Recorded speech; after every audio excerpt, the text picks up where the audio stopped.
$2 billion had been spent merely on trying to overcome regulatory hurdles before anything of any practical significance whatsoever was brought. It's no bloody wonder Trudeau couldn't make a business case for liquid natural gas for shots when his policies have made it bloody impossible for the entire country to produce enough oil and gas to ship to our allies in Europe, let's say, even when they're freezing in the dark.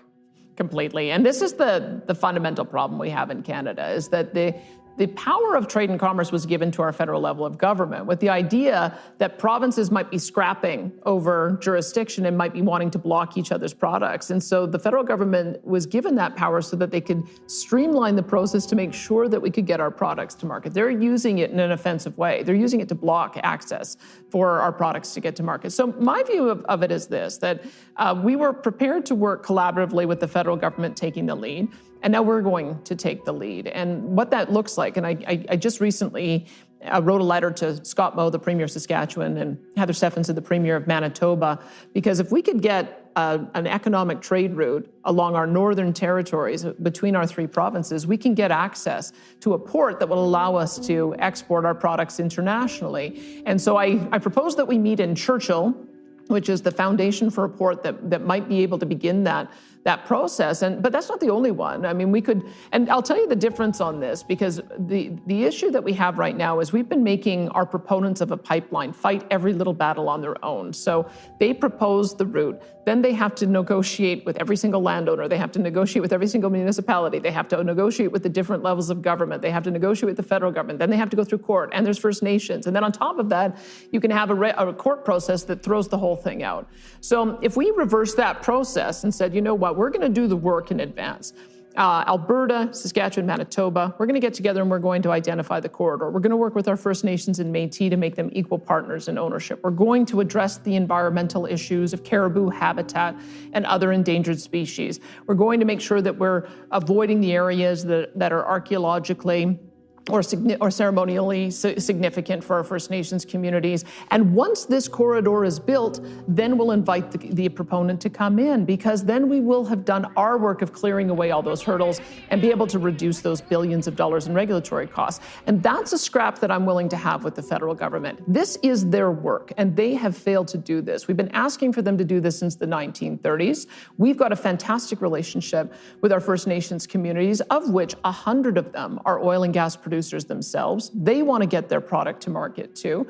And so I believe if it comes down to it, and the federal government tells us, wait a minute, you're invading our jurisdiction, I'll just say, look, we've got the right to develop our resources, conserve them, get them to market. Our First Nations, under the UN Declaration of the Rights of Indigenous People, they have the right to be able to develop their resources too. And I think that we'll win that scrap if it goes to the court. But I think we have to start taking the lead, stop acting like a junior player, start acting like a senior partner, and get some of these built. Yeah, well, for everyone watching and listening, Alberta is a landlocked province. The provinces in Canada are stacked up from east to west. And so the province to the west of Alberta is British Columbia, and they have a huge coast, but British Columbia tends to vote more left and socialist, and it's been very difficult. Again, stop me if I'm speaking out of turn here, but it's been very difficult over many decades for Alberta to negotiate with British Columbia to get its products out to the west coast.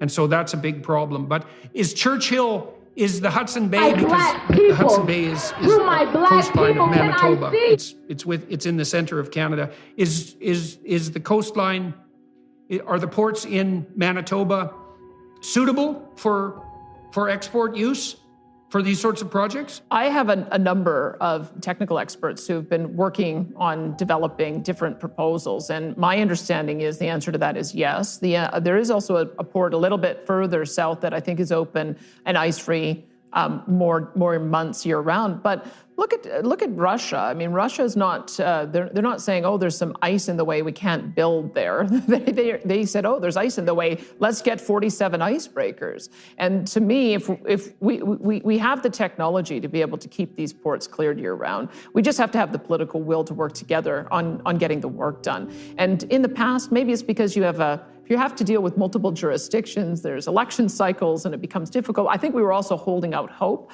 that some sense of sweet reason might set in at the federal level. Yeah, well, you can forget that. It appears not. I mean, that's not if going to happen. Even in this environment where we are facing, because of the Russian invasion of Ukraine, we're facing massive disruption in our supply chains, massive disruption in our ability to get a secure supply of energy, massive disruption in affordability for our citizens all around the world. Great fears about what might happen in winter in Germany if we don't fill this gap. If reason hasn't set in with that as a backdrop, then we owe it to the world to take the lead in making sure that we provide energy security as well as energy affordability. And we can't wait for the federal government to negotiate on this on our behalf. Yeah, well, it sounds like that could be a real boon to the people of Manitoba, too. I mean, Manitoba is often a kind of economically underpowered province. There's not that many people there, but a thriving port industry there seems like just the ticket for Manitoba. It'd be lovely to see Alberta, Saskatchewan, and Manitoba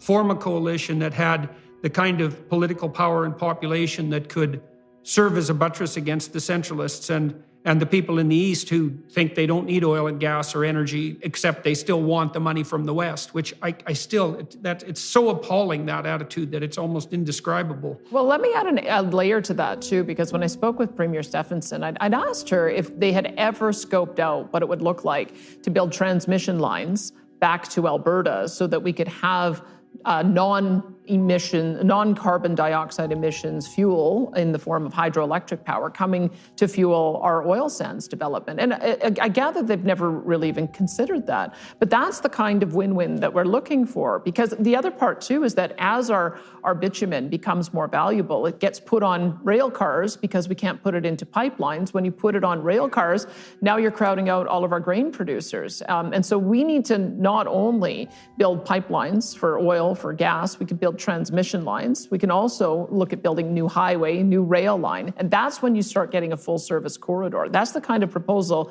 that our First Nations communities have told us that they want to see so that we can start building out some of our northern territories as well. But this notion as well that if we can bring in some lower emissions electricity and power to be able to develop our resources, then what in the world would Stephen Guilbeault and Justin Trudeau have to complain about? That's the vision that our oil sands producers have, incidentally. They don't, the green types, they don't even support liquid natural gas. The fact that Americans used fracking allowed the U.S. to cut its carbon dioxide emissions 15% from 2000 to 2015, or I think it was 12%. They're the only industrialized country that has done that, and they did it because of fracking, and the Greens oppose fracking. And so looking for logic in that rat's nest of what would you say, utopian moralizing is absolutely pointless.